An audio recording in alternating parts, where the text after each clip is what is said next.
It was the day before Christmas Eve, a bitter December day, when I shoved 80 minus year minus old Mrs. Elaine Caldwell's worn suitcase out of my condo and into the hallway. I ignored the confusion in her eyes and the shock on my husband's face, pushing her gently but firmly through the open door. "Please, my dear." Mrs. Caldwell's voice was a frail, trembling whisper, her cloudy eyes swimming with tears. "I have nowhere to go." My husband, Leo, rushed forward and grabbed my arm. "Are you out of your mind, Sienna? She's 80. It's freezing."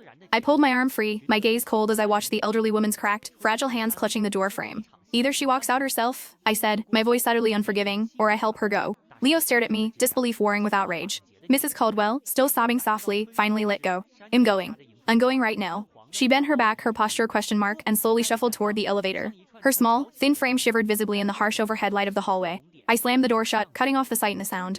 Leo Grant stood staring at me, his eyes full of the horror and confusion you reserve for a complete stranger. "Sienna, do you have any idea what you just did?" His voice shook with barely suppressed anger. "It's raining outside. Where is an 80 minus year minus old woman supposed to go?" He reached for the doorknob, but I moved faster, blocking his path. "Step aside," he gritted out. "She can go wherever she wants, but this is my home." I stood my ground. "No one opens this door without my permission." He took a deep, shuddering breath, trying to rein in his fury. "Fine. Then tell me why. Why suddenly kick out Mrs. Caldwell? She's lived here for 10 years, never missed a rent payment. What could she possibly have done?" Just then, my mother minus and minus law, Donna, emerged from the bedroom, drawn by the noise. "What in the world is all this shouting about?" "Mom, Sienna just kicked Mrs. Caldwell out," Leo explained, his voice tight. "Threw her luggage out with her, for no reason." Donna's face immediately fell. "Sienna, how could you? She's an old woman. What kind of heartless thing is this?"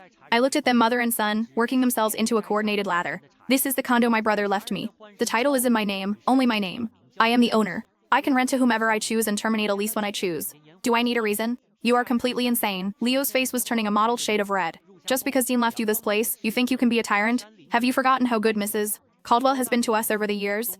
"That's right," Donna chimed in, tears welling up dramatically. "She took care of me when I had the flu last year. You need to have some conscience, Sienna." I listened to their accusations with a blank face, my inner world utterly calm. "Are you finished?" I asked quietly. "If you are, go back to your rooms. This is not up for discussion." Leo glared at me, his jaw clenched, then stomped off to the bedroom. Donna sighed heavily and followed him. A half minus hour later, Leo burst back out. "I can't do this. I have to go check on her. It's late, where could she possibly be?" This time, I didn't stop him, but simply followed him down the stairs. Donna, equally distressed, trailed after us. In the lobby, we found Mrs. Caldwell sitting alone on a hard bench, her battered old suitcase beside her. Her thin, gray hair was plastered to her wrinkled forehead from the rain, and she looked impossibly small and fragile beneath the lobby's glaring lights. "Mrs. Caldwell," Leo hurried over, concern flooding his voice. "Let me take you to a motel for the night.